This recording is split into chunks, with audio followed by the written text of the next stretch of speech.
I was hallucinating while I was in a jail cell. The worst thing they could have done to me is keep me away from Madisen.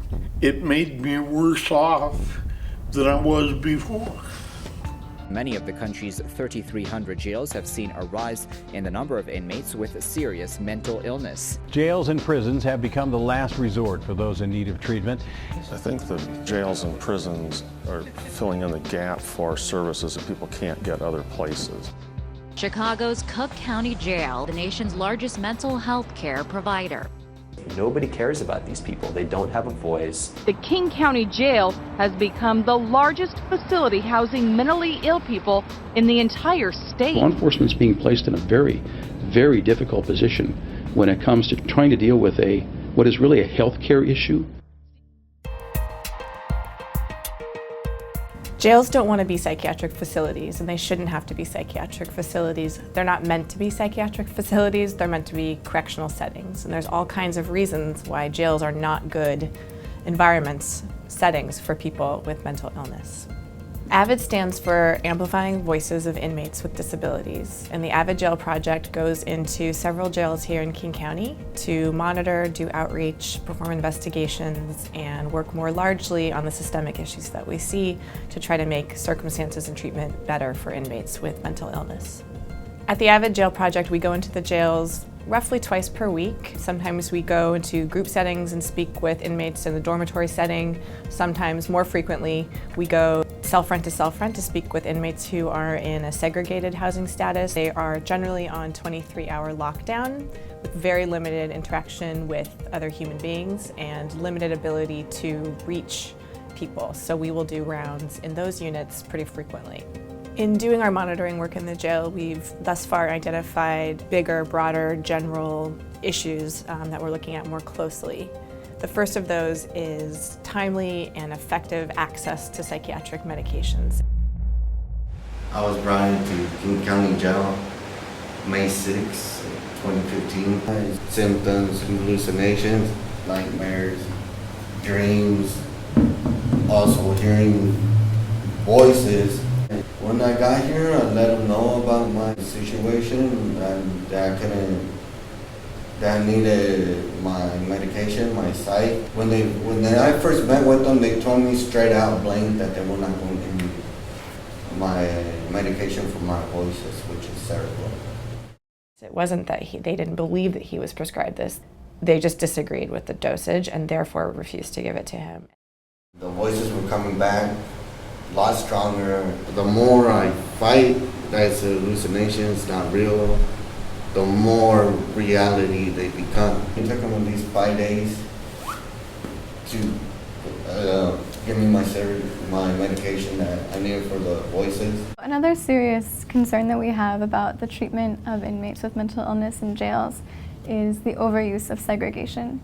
We're seeing a lot of inmates with serious mental health conditions being confined in their cell by themselves for up to 23 hours a day, often losing their hour out, so being confined for 24 hours a day. It was really hard. It was, to be in your room all day, not being able to have, privileges, and et cetera, knowing that other people in the facility are having those privileges, like, going to church, going outside, or going to NA meetings, I, have bipolar, depression. Being locked down in your cell, like, for 23 hours a day is, like, hard, It's just, it caused me, like, to be emotional and stuff. I just ask people that don't hallucinate, that don't do that, just to think themselves about being in a room 23 hours a day. Like your fantasy is a real world. Like a production of a movie, how real it looks, real. But in this case, it's not a movie. It's a reality of my life that I have to deal with. One of the problems that we see pretty frequently is that there isn't significant or even sort of minimal planning, release planning for inmates who have mental illness. What does that mean? That means making appointments for them with outside providers, connecting them to maybe resources and services that they already had in place, working with their friends and family, ensuring that they have someplace to live, ensuring that they are at least minimally covered by medical insurance, ensuring that they have medication when they leave the jail, psychiatric medication that will bridge that gap until they can get to an outside provider, things like that. In the course of doing regular monitoring at one of the jails, I met a young woman who was incarcerated at the jail for, in the end, it ended up being 2 months. It was difficult to engage with her given her symptoms of mental illness, but her mother contacted us, and we worked pretty closely with her mother to try to help her mother contact the jail and advocate for her daughter, to just give her a sense of what the jail was like on the inside, since her mother couldn't go where we were going to see her daughter. My name is Virginia Owens, and I have a daughter living with mental illness. She was originally diagnosed with bipolar and manic. She was locked up from March 22nd to May 22nd. I just was concerned for her safety, number one, and then, you know, her health.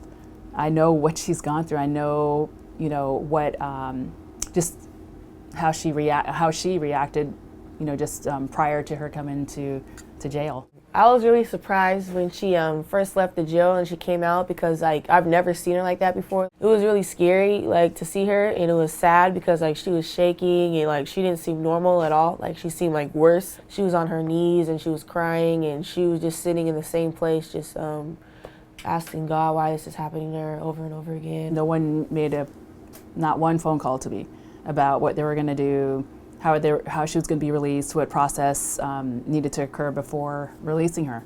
And if those inmates have significant mental illness, very frequently you see them rearrested shortly thereafter.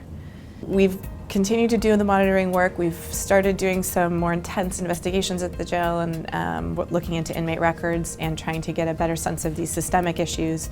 And with that information, we are meeting with the jail officials and jail administration pretty frequently. I'd say every 4 or so months, sitting down, bringing our concerns, hearing their concerns, and those lines of communication are open all the time, but we try to meet with them on a more formal basis, I'd say every 4 months or so. The hope is that we can bring these issues to their attention and that they will recognize that there are some significant problems and that we have common ground, and that common ground is that a jail is not really an appropriate place for someone with significant mental illness. And if that person has to be in jail, there need to be some protections and care provided to those inmates. And I think if we can come together on those basic tenets, we can go pretty far. Amplifying Voices of Inmates with Disabilities, the AVID Jail Project. Find us at avidjailproject.org.